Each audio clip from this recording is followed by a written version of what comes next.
তাজা রক্তের গন্ধে ভারী তখন ঢাকার আকাশ বাতাস। কোনোরকম নিজের জীবন বাঁচিয়ে দেশ ছাড়তে বাধ্য হন সাবেক প্রধানমন্ত্রী শেখ হাসিনা। আজ গণঅভ্যুত্থানের প্রায় 10 মাস। বিগত এই 10 মাসে সারা দেশে নানা অভিযোগে গ্রেফতার 3,59,798 জন।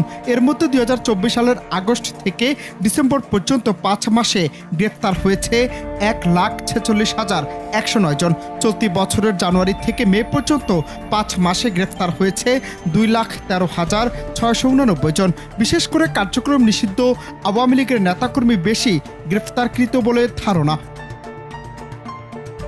পুলিশ সদর দপ্তরের প্রতিদিনের গ্রেফতার সংক্রান্ত পরিসংখ্যান থেকে তথ্য পাওয়া গেছে। গেল বছরের আগস্টের পরের কয়েক মাস পুলিশ প্রশাসন অনেকটা স্থবির ছিল। প্রায় 450 থানা ভাঙচুর ও পুড়িয়ে দেওয়া হয়েছিল। ফলে আগস্ট সেপ্টেম্বরে গ্রেফতার ছিল তুলনামূলক কম।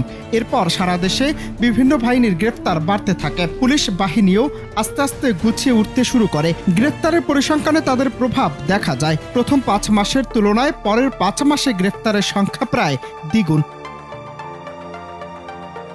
দেশের একটি সংবাদ মাধ্যমের প্রতিবেদন বলছে, কারাগার সংশ্লিষ্ট সূত্রগুলো জানায় সারা দেশে কারাগারের সংখ্যা 69। এসব কারাগার বন্দী ধারণ ক্ষমতা 42,887 আর বর্তমানে বন্দী আছে 73,006 জন। তাদের মধ্যে পুরুষ 70,417 এবং নারী 2,589 জন। এর বাহিরে কিশোর সংশোধনাগারে কিছু বন্দী আছে। প্রতিবেদনে বলা হয়, কারাগার সূত্র আরও বলছে, প্রতিদিন কারাগার থেকে নতুন করে ঢোকা বন্দী এবং জামিনে মুক্ত হওয়া ব্যক্তির সংখ্যা সাধারণত কাছাকাছি থাকে। সবশেষ 29 মে 2,553 জন কারাগারগুলো থেকে জামিনে বের হয়েছেন। সেদিন 1,832 জন নতুন বন্দী কারাগারে ঢুকেছেন।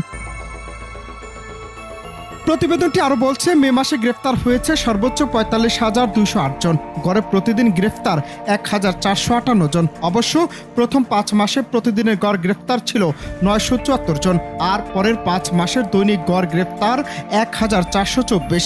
পুলিশ সদর দপ্তরের হিসেবে স্বাভাবিক সময়ে দেশে দৈনিক গড় গ্রেফতার 1,000-এর কাছাকাছি, মাসে 30,000-এর মতো। চলতি বছরের 8 ফেব্রুয়ারি থেকে 1 মার্চ পর্যন্ত সব আইনশৃঙ্খলা রক্ষাকারী বাহিনীর সমন্বয়ে অপারেশন ডেভিল হান্ট শুরু হয়। 21 দিনে সারা দেশে 32,331 জনকে গ্রেফতার করা হয়। এর মধ্যে ডেভিল হান্ট অভিযানে গ্রেফতার হয় 12,500, অন্য বাহিনীর অভিযানে 19,531 জনকে গ্রেফতার করা হয়। গড়ে প্রতিদিন গ্রেফতার হয় 1,525 জন।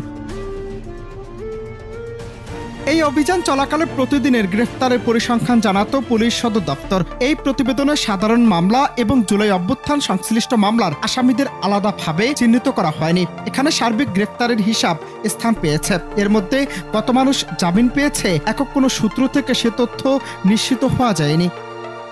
অনন্ত হাসান মাসুদ, বাংলা টিভি, ঢাকা।